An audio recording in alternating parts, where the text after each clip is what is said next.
Halo para pendengar Pokemon dimanapun kalian berada. Jadi pada hari ini balik lagi sama gue Ziad yang akan memandu acara pada podcast kali ini. Seperti yang kita tahu, ada beberapa perpu yang kontroversial di masyarakat. Salah satunya itu Perpu Cipta Kerja yang dimana sangat sekali merugikan para buruh maupun para masyarakat, para pekerja lah. Jadi pada podcast kali ini kita akan membahas Perpu Cipta Kerja. Jadi gue nggak sendirian kali ini gue nggak sendirian. Gue bakal ditemani oleh 3 mahasiswa UIN yang berkompeten di bidangnya. Oke, bisa perkenalkan diri dari sebelah kanan saya. Oke, kenalin, nama saya Syafiq dari Ilmu Hukum, Fakultas Syariah dan Hukum, Angkatan 2021. Oke, Syafiq. Boleh dari sebelah kiri saya. Perkenalin, nama gue Andriano Harjito dari Manajemen Fakultas Ekonomi dan Bisnis Angkatan 2022. Oke, sebelahnya lagi. Kenalkan, nama gue Giri dari Manajemen 22 Fakultas Ekonomi Bisnis. Oke, jadi kegiatan kalian hari ini apa aja nih? Kira-kira ada kesibukan apa aja? Nggak ada sih, biasanya cuma nyantuy ngerokok doang deh. Waduh, mahasiswa banget ya. Iya, Mas. Lebih ke pengacara nggak sih, Bang? Pengacara ya. Banyak acara. Siap. Kalau Sapik apa aja nih kesibukannya, kan sibuk banget nih Enggak. pres nih. Gue lagi libur kuliah juga sih hari ini, jadi aman lah. Oh aman, oke. Pas ya waktunya. Tapi tadi macet aja ya, kendala macet aja tuh ya. Ciputat kan macet kan ya. Gue liat di Sherlock nggak jalan-jalan tuh Sherlocknya, gue liat Ciputat terus. Kira belanja dulu di pasar Ciputat tadi. Sinyalnya error. Oh sinyal error, oke. Oke, jadi mungkin ada beberapa masyarakat yang belum tahu Perpu ini apa. Bisa dijelaskan mungkin para narasumber nih, Perpu itu apa sih? Oke, boleh ngomong gue dulu kan? Iya. Oke. Jadi gue di sini bakal merujuk dulu nih ke konstitusi negara kita di Undang-Undang Dasar 1945 di pasal 22 ayat 1. Nah, di pasal 22 ayat 1 ini menjelaskan bahwasannya dalam hal ihwal kegentingan yang memaksa, pemerintah itu berkewenangan atau boleh mengeluarkan peraturan pemerintah pengganti dari undang-undang. Nah, namanya sendiri peraturan pemerintah pengganti undang-undang. Pengganti berarti kedudukan Perpu ini setara dengan undang-undang. Di hierarki perundang-undangan kita pun begitu. Nah, jadi Perpu ini dikeluarkan oleh pemerintah karena ada suatu kegentingan yang darurat di sebuah negara. Karena kita tahu kan, setiap negara ini pasti memiliki masa daruratnya masing-masing. Nah, karena undang-undang ini dibuat sangat lama dengan rancangan yang sangat lama, harus ada ini, harus ada ini, harus ada ini, dan membutuhkan waktu yang sangat lama, maka dari itu pemerintah diberikan amanah oleh konstitusi untuk memberikan secara cepat dari kekosongan hukum itu sendiri. Seperti itu.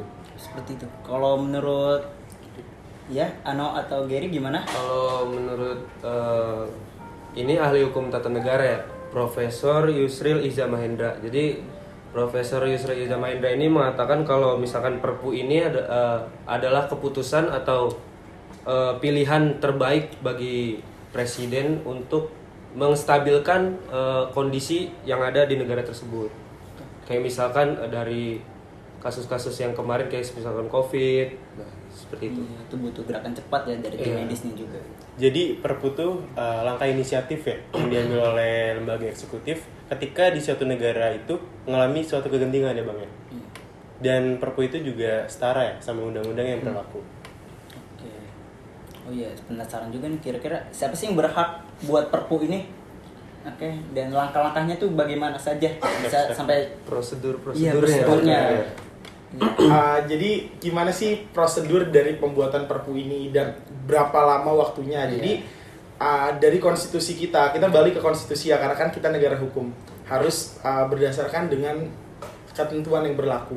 Nah, pada pasal 22 ayat 1, 2 dan 3, ayat 1-nya itu pemerintah diberikan kewenangan untuk membuat Perpu. Berarti Perpu ini dibuat oleh pemerintah.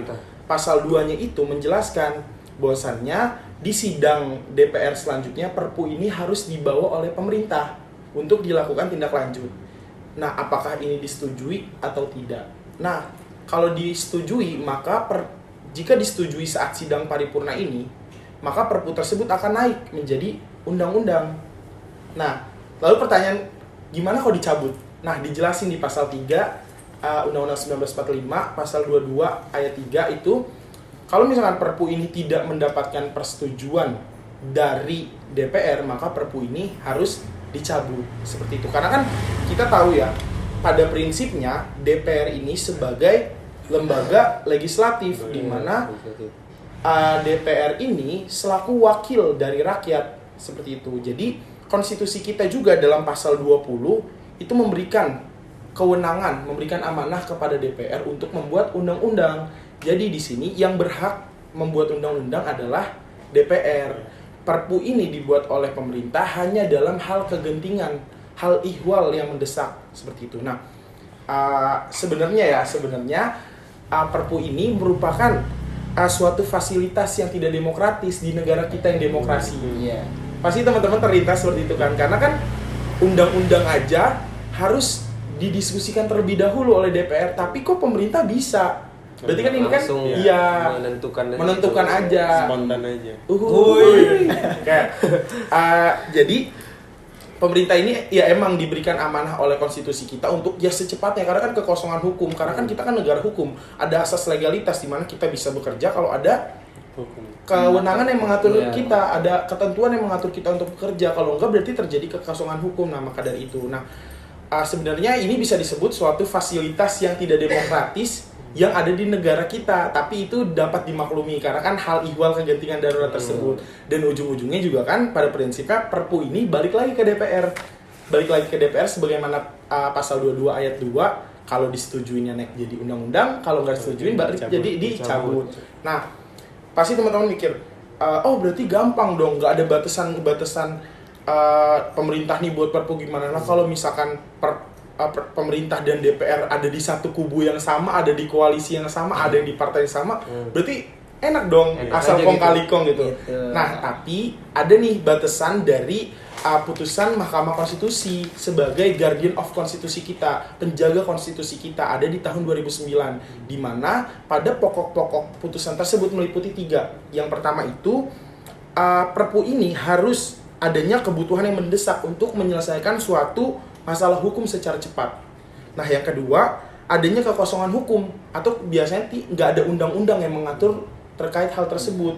Dan seandainya ada undang-undang sekalipun, undang-undang tersebut tidak bisa mengakomodir dari masalah hukum tersebut. Dan yang ketiga, yang terakhir, permasalahan hukum ini tuh nggak bisa menunggu undang-undang untuk disahkan. Tadi kan udah gue sebutin ya, kalau undang-undang tuh emang butuh waktu yang lama, step by step, untuk bisa menjadi undang-undang.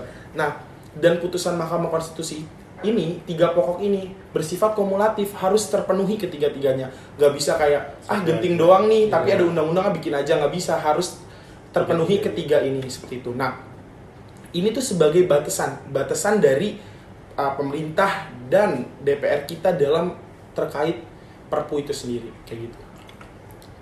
Ada tanggapan mungkin dari kayak kondisi-kondisi yang genting tuh kayak gimana, maksudnya kriteria dari kondisi yang genting itu gimana maksudnya? Oke. Dalam kondisi genting, hal ihwal yang mendesak dari sebuah negara, kita contoh yang benar-benar jelas ya, itu COVID deh. COVID itu kan benar-benar yang kayak masuk ke negara kita kan, Tiba-tiba aja walaupun kita tahu wah udah tersebar nih di Cina, wah udah masuk nih ke negara ASEAN misalkan, tapi kan kita ya udah santai aja, sampai kan ada yang sampai pejabat kita bilang kita mah nggak bakal kena gitu, soalnya sama kuat-kuat. iya, makanya nasi kucing gitu. Nah, ya udah, jadi kan ya udah pada chill aja mungkin ya, para pemerintah chill aja, tiba-tiba masuklah COVID nih ke negara kita yang di Depok tuh pertama kali. Akhirnya karena COVID ini nyebarnya cepat, berarti kan langsung negara dalam kondisi darurat, karena kan ini kesehatan masyarakat yang diguncang. Nah, dalam hal ini kalau misalkan kita nunggu undang-undang, DPR harus rapat, harus bikin rancangan dulu, harus ini, itu kan lama ya. Bisa-bisa ya satu negara meninggal duluan gitu kan. Nah, apalagi ekonomi negara kita tuh benar-benar diguncang selama COVID, apalagi kan ada PSBB yang harus WFH, terus harus dirumahkan, ada yang di PHK atau segala macam. Maka pemerintah dalam kegentingan ini mengeluarkan perpunya, Perpu nomor 1 tahun 2020. Pokoknya itu tentang stabilitas ekonomi negara di saat COVID-19 ini. Nah, kan ini udah mendesak banget. Kalau ketentuan di pasal 22 ayat 2 itu harus diajukan kepada sidang paripurna selanjutnya. Nah, akhirnya dibawalah Perpu ini ke sidang selanjutnya dan akhirnya disahkan sebagai Undang-Undang nomor 2 tahun 2020. Nah, jadi kalau Perpu ini ihwal itu langsung dalam ihwal kegentingan, pemerintah ngeluarin Perpu dan ini solutif dan nggak ada problematika segala macam, dibawa ke DPR pun DPR meng-ACC, jadi ya udah dia naik jadi undang-undang seperti itu. Hal ihwal kegentingannya, kriterianya emang benar-benar kegentingan negara atau hal yang mendesak sebuah negara kayak gitu. Oke, jadi kita balik lagi nih ke topik tentang Perpu Cipta Kerja ini yang menjadi kontroversial ini loh, yang apalagi kemarin tuh udah disahkan menjadi undang-undang. Makanya kemana tuh ramai demo lah mahasiswa buruh. Itu seberapa urgensinya sih pemerintah mengesahkan atau membuat draft yang sangat labil lah menurut KSPI-nya itu loh. Oke. Jadi gini, kita sebelum masuk ke Perpu Cipta Kerja ini, kita masuk dulu nih ke Undang-Undang Cipta Kerjanya yang tahun nomor 11 tahun 2020. Iya. 11 tahun 2020. 2020 atau 21? 2020 cuma digugat di MKI 2021. Oh iya. Nomor 11 tahun 2020 ini Undang-Undang Cipta Kerja sempat ramai kan, tolak Omnibus Law, tolak ini gitu. Nah, perlu kita lihat dulu nih. Kita tuh dalam DPR, dalam pembentukan undang-undang ada prosedurnya, ada kaidahnya, ada ketentuannya. Di mana ketentuan ini ada di Undang-Undang nomor 11 tahun 2012 terkait proses pembentukan peraturan perundang-undangan. Nah, Omnibus Law ini sebenarnya nggak masuk ke dalam Undang-Undang P3 kita. Nah, tapi pemerintah kita mengeluarkan Undang-Undang Cipta Kerja di mana, kalau nggak salah ya, nanti teman-teman di rumah atau teman-teman yang tahu bisa dikoreksi, ada 78 undang-undang di berbagai sektor dimasukkan ke dalam Undang-Undang Cipta Kerja itu sendiri. Nah, jadi kalau Undang-Undang Cipta Kerja ini menganut sistem Omnibus Law. Omnis itu dari bahasa Latin berarti banyak, bus itu bis, law itu kan hukum kan. Jadi kalau kita analogikan ya, bis besar yang mengangkut banyak gitu. Jadi dirangkup ya? Iya, jadi setiap esensi dari undang-undang yang berbeda ini dijadikan satu. Sebenarnya tujuan pemerintah itu baik, yaitu untuk agar tidak ada tumpang tindih antara peraturan yang satu dengan peraturan yang lain. Nah, tapi hal ini digugat di Mahkamah Konstitusi, kalau nggak salah di tahun 2021. Terkait apa? Terkait pembentukannya.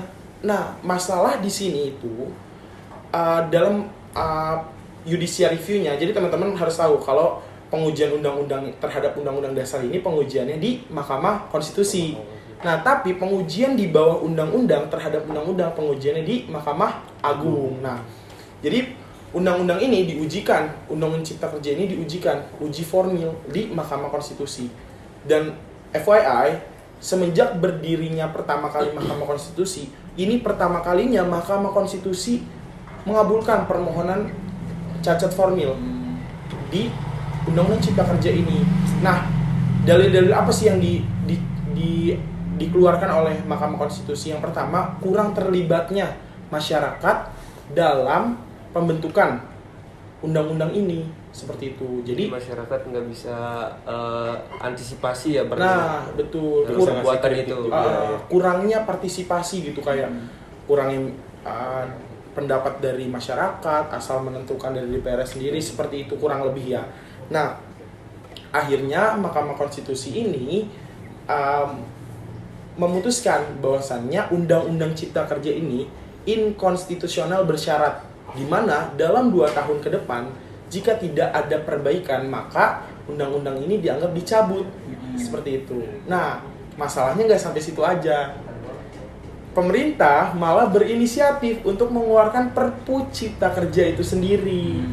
Nah, justru mereka mengeluarkan Perpu yang segenting itu kan negara kita, dengan dalih presiden kalau ini tuh kita dampak dari perang Rusia dan Ukraina. Jadi presiden mendalikan kalau kita nih harus mengeluarkan Perpu karena kita tuh berdampak banget akibat perang tersebut gitu. Nah, nggak sampai di situ aja keanehannya. Tetapi DPR ini keanehannya bukannya malah membahas, mengkaji ulang terkait cipta kerja, tetapi DPR malah merevisi Undang-Undang P3 itu sebagai kaidah pembentukan perundang-undangan, malah merevisi agar Omnibus Law ini masuk ke dalam kaidah pembentukan perundang-undangan kita. Jadi biar nggak cacat formilnya. Nah, betul. Jadi Betul, dia kayak gitu. ngatur-ngatur ketentuan buat bikin ini ya. Iya. Mengatur Seperti regulasi biar formilnya lulus kan. Iya, jadi banyak beberapa mungkin teman-teman sering baca artikel, teman-teman di rumah atau teman-teman di sini sering baca artikel, banyak yang bilang masyarakat mungkin di Twitter, di segala macam di akun sosial media menyebutkan kalau ini tuh ya akal-akalan hukum agar si undang-undang cipta kerja ini bisa masuk. Karena kan yang tadi yang sistem omnibus law itu sendiri, nah seperti itu. Mungkin teman-teman di rumah kalau misalkan ada pendapat atau segala macam, karena ini kan postnya di YouTube ya, jadi bisa tuh komen-komen. Nah, Komen. seperti itu sih. Oke, jadi ini yang bermasalah tuh karena emang apa ya, cara Proses, prosesnya, prosedurnya. prosedurnya itu yang salah ya. Betul. Jadi ini menambahkan lagi ya. Iya boleh. Sebenarnya emang ada muatan-muatan material dalam undang-undangnya yang emang bermasalah. Contoh kayak Seven Deadly Sins-nya, kayak misalkan upah buruh, terlalu memudahkan investor masuk dan sebagainya. Tapi menurutku sebagai as a law student, gue tuh melihat dari formula aja udah cacat loh. Apalagi materialnya, menurutku kayak gitu. Jadi sebenarnya perbaikin dulu lah formilnya, baru nanti materialnya. Ini Nggak usah terburu-buru banget lah. Iya. Maksud kan ini kan pembahasannya Perpu ya. Perpu kan amanat konstitusi kita. Kalau hal ihwal kegentingan yang memaksa, sememaksa apa sih Perpu Cipta Kerja kita? Apakah kalau nggak ada Perpu Cipta Kerja kita? Jadi gimana? Iya, maksudnya apa? Emang kita ekonomi kita bakal segoncang itu kah? Seperti itu. Jadi alangkah baiknya saranku kepada anggota DPR ya, coba deh perbaikin dulu undang-undang cipta kerjanya dulu. Tolong ya kalau kayak ada gitu. anak DPR yang nonton, dengerin ya kelah keluh sih. Iya, kita kan kan DPR kan perwakilan masyarakat, berarti kan kita berhak untuk memberikan Betul. pendapat kita nggak sih? Itu pulangnya dijagain ya bang. Iya, makanya Tapi untuk membahasnya Iya. dalam aja dimatiin, apalagi kita kan. Aduh. Terus kalau dari kalian kan nih dari ini ya bidang di ekonomi nih, menurut kalian apa sih ngapa ada Perpu Cipta Kerja? Apa maksudnya dari sudut pandang ekonomi apa tuh? Oke, jadi tadi kan Bang Sofik juga bilang ya, kalau misalkan Undang-Undang Perpu Cipta Kerja ini kan dibentuk karena dampak dari geopolitik perang Ukraina Rusia. Menurut Bapak Airlangga Hartarto selaku Menko Perekonomian Indonesia, beliau bilang bahwa misalkan memang Indonesia itu menargetkan senilai 1.200 triliun pada investor asing. Jadi Perpu Cipta Kerja ini mungkin ya salah satu kegentingan alasan kenapa Perpu Cipta Kerja ini dibentuk karena pemerintah tuh pengen adanya regulasi yang jelas terhadap ketenaga kerjaan di Indonesia. Jadi ketika investor ini udah tahu nih aturannya apa aja jelas, jadi bakal banyak investor asing yang masuk. Cuman kan gini bang, Perpu Cipta Kerja ini kan diciptakan mungkin buat investor ya. Jadi yang diuntungkan adalah investor, bukan masyarakat di Indonesia. Karena kayak salah satu dari Seven Deadly Sins di Cipta Kerja itu kan salah satunya ya gampangnya masuknya TKA ya, tenaga kerja asing ke Indonesia. Betul. Sedangkan di Indonesia itu kan masih banyak nih penganggurannya, terus juga kesenjangannya masih kompetitif banget. Ditambah lagi gampangnya masuk TKA ke Indonesia, itu kan berarti kan menambah kompetitor lagi. Terus juga nggak ada jaminan bahwa TKA yang masuk ini memiliki kualitas yang sesuai di negara kita, gitu sih.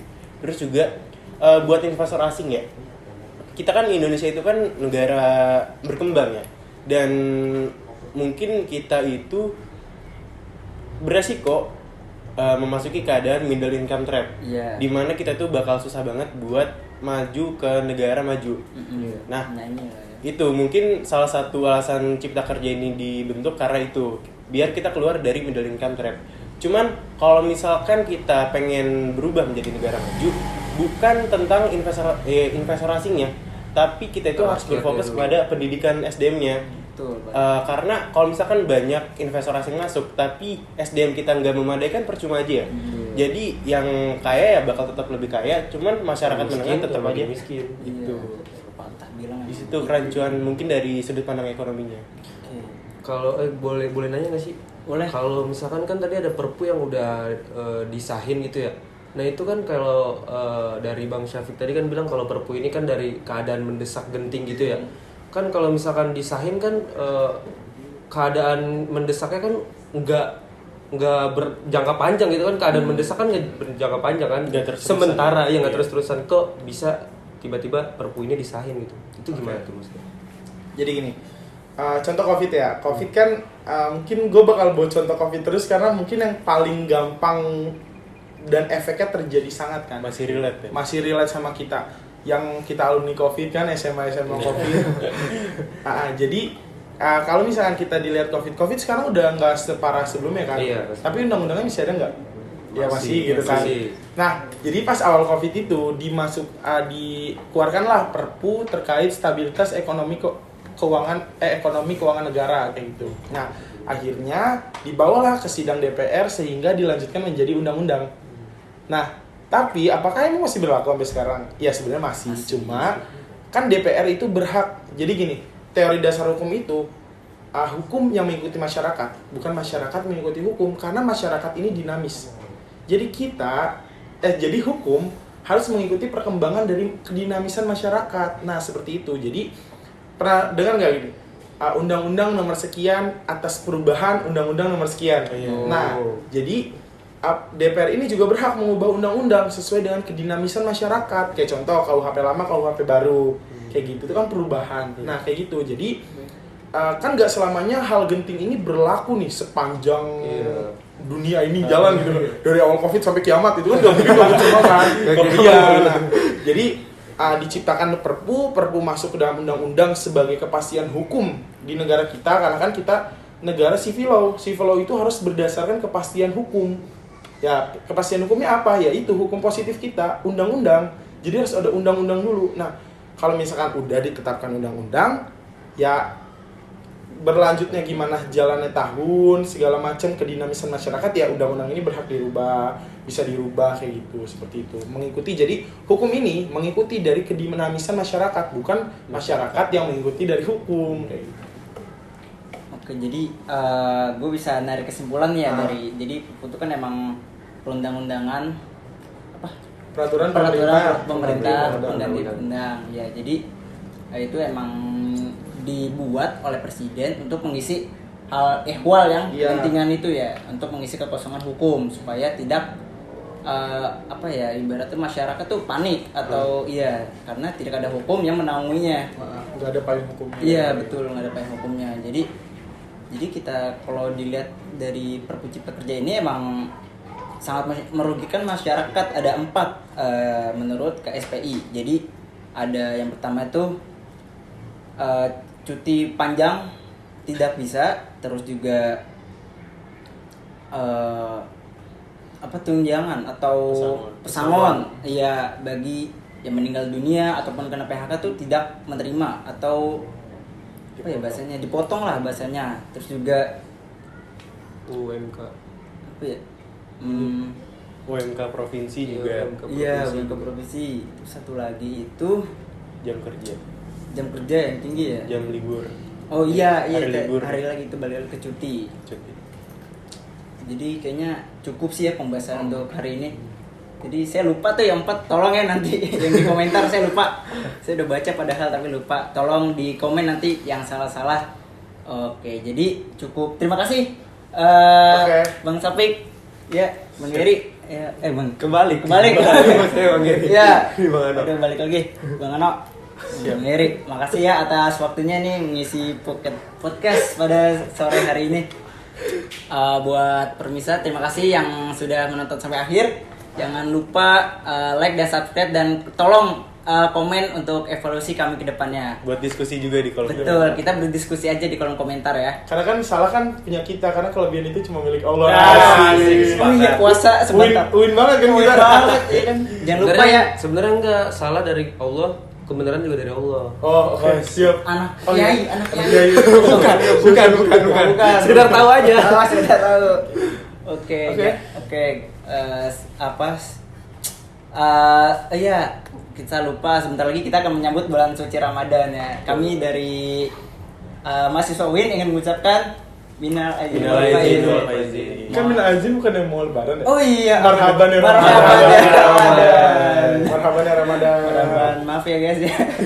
Oke, sampai ketemu di lain waktu. See you next time. Dah. Dah.